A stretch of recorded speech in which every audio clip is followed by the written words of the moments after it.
ഈ മണിക്കൂറിലെ പ്രധാനപ്പെട്ട വാർത്തകൾ വേഗത്തിൽ നോക്കാം. ബിജെപിയുടെ വളർച്ച കണക്കുകൂട്ടലിനപ്പുറമെന്ന് സിപിഐ സംസ്ഥാന സമ്മേളനത്തിന്റെ കരട് രാഷ്ട്രീയ പ്രമേയം.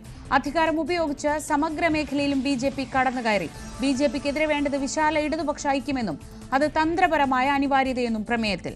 തെരഞ്ഞെടുപ്പുകളെ സീസണലായി കാണരുത്, പ്രതീകാത്മക സ്ഥാനാർത്ഥികൾ ഒഴിവാക്കണമെന്നും പ്രമേയം ചൂണ്ടിക്കാട്ടും.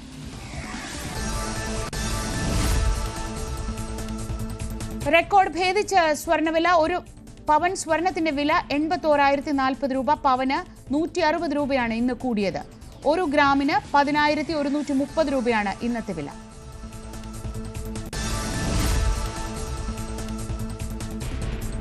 ബലാത്സംഗ കേസിൽ റാപ്പർ വേടൻ അറസ്റ്റിൽ. തൃക്കാക്കര പോലീസാണ് അറസ്റ്റ് രേഖപ്പെടുത്തിയത്. ഹൈക്കോടതി വേടന് മുൻകൂർ ജാമ്യം അനുവദിച്ചതിനാൽ അറസ്റ്റ് രേഖപ്പെടുത്തി വിട്ടയക്കും.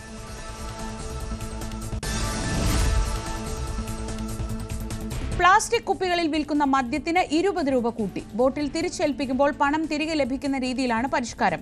എന്നാൽ പരിഷ്കാരത്തോട് വിയോജിക്കുകയാണ് ഭൂരിപക്ഷം ഉപഭോക്താക്കളും. ജീവനക്കാരും പരിഷ്കാരം ബുദ്ധിമുട്ടുണ്ടാക്കുന്നു എന്ന നിലപാടിലാണ്.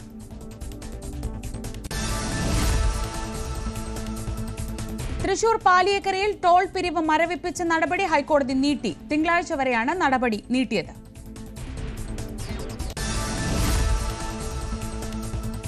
കോഴിക്കോട് വെള്ളയിൽ 40-കാരന്റെ മൃതദേഹം ഖബർ തുറന്ന് പോസ്റ്റ്മോർട്ടം നടത്തും. ശനിയാഴ്ച മരിച്ച തോണിച്ചാൽ സ്വദേശി അഷീമിന്റെ മൃതദേഹമാണ് വീണ്ടും ഖബർ തുറക്കുന്നത്. മദ്യപിച്ച് രാത്രി അവശനായി എത്തിയ അഷീമിന് രാവിലെയും ബോധം തെളിയാതെ വന്നതോടെ ആശുപത്രിയിൽ പ്രവേശിപ്പിക്കുകയായിരുന്നു. മരണത്തിൽ കുടുംബത്തിന് സംശയം തോന്നിയ സാഹചര്യത്തിലാണ് പോസ്റ്റ്മോർട്ടം നടത്തുന്നത്.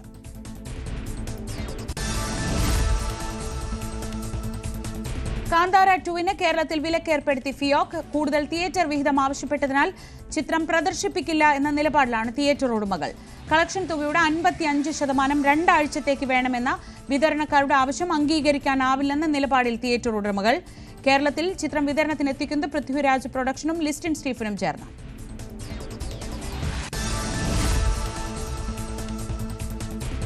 ഖത്തർ ആക്രമണത്തിൽ കൈ കഴുകി അമേരിക്ക. ആക്രമണ വിവരം ഖത്തറിനെ അറിയിക്കണമെന്ന് ഇസ്രയേലിനോട് ആവശ്യപ്പെട്ടിരുന്നു. എന്നാൽ ഇക്കാര്യം അറിയിച്ചിരുന്നില്ലെന്ന് ഖത്തർ. ആക്രമണത്തെ അപലപിച്ച് ഗൾഫ് രാജ്യങ്ങൾ രംഗത്തെത്തി.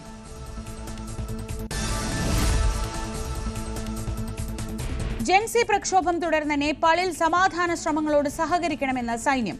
ചർച്ചകൾക്ക് ഇരുവിഭാഗവും തയ്യാറാകണം. പ്രതികരിക്കാതെ പ്രക്ഷോഭകാരികൾ.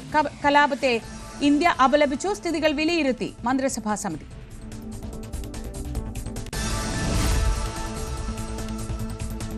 അധിക പിഴ തീരുവ വിഷയത്തിൽ അമേരിക്ക അയയുന്നു. ഇന്ത്യയുമായി ചർച്ചകൾ തുടരുമെന്ന് ഡൊണാൾഡ് ട്രംപ്. വ്യാപാര രംഗത്തെ പ്രതിസന്ധികൾക്ക് ഉടൻ പരിഹാരമുണ്ടാകുമെന്നും ട്രംപ് ട്രൂത്ത് സോഷ്യലിൽ സ്വാഗതം ചെയ്ത് പ്രധാനമന്ത്രി നരേന്ദ്രമോദി. അമേരിക്ക അടുത്ത സുഹൃത്ത്. ട്രംപുമായി സംസാരിക്കുമെന്നും നരേന്ദ്രമോദി.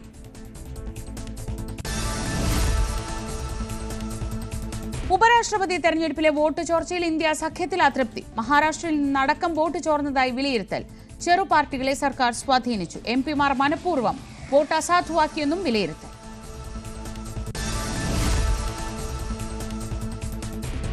തിരുവിതാംകൂർ ദേവസ്വം ബോർഡ് സംഘടിപ്പിക്കുന്ന ആഗോള അയ്യപ്പ സംഗമത്തിനെതിരായ ഹർജികൾ ഹൈക്കോടതി ഇന്ന് പരിഗണിക്കും. ജസ്റ്റിസുമാരായ വി രാജ, വിജയരാഘവൻ, കെ വി ജയകുമാർ എന്നിവർ ഉൾപ്പെട്ട ദേവസ്വം ബെഞ്ചാണ് ഹർജികൾ പരിഗണിക്കുന്നത്. ഹർജിയിൽ സംസ്ഥാന സർക്കാരും തിരുവിതാംകൂർ ദേവസ്വം ബോർഡും വിശദീകരണം നൽകും.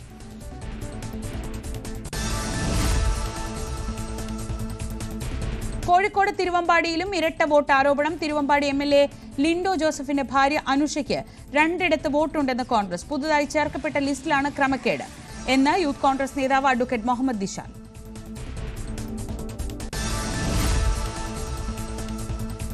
ജി സുധാകരനെ മാറ്റി നിർത്താൻ പാർട്ടിക്ക് കഴിയില്ലെന്ന് സജി ചെറിയാൻ. സുധാകരൻ പാർട്ടി ഓഫീസിൽ വരികയും പാർട്ടി ഏൽപ്പിക്കുന്ന ഉത്തരവാദിത്തങ്ങൾ ചെയ്യുകയും പാർട്ടിയുമായി ഇഴുകിച്ചേർന്ന് പ്രവർത്തിക്കുകയും ചെയ്താൽ തീരുന്ന വിഷയമേ ഉള്ളൂവെന്നും സജി ചെറിയാൻ. തന്നെ ഒഴിവാക്കുകയാണെന്ന് അദ്ദേഹത്തിന് സംശയമുണ്ടെന്നും അത് സംസാരിച്ച് പരിഹരിക്കാൻ എല്ലാ നേതാക്കളും ശ്രമിക്കുകയാണെന്നും സജി ചെറിയാൻ.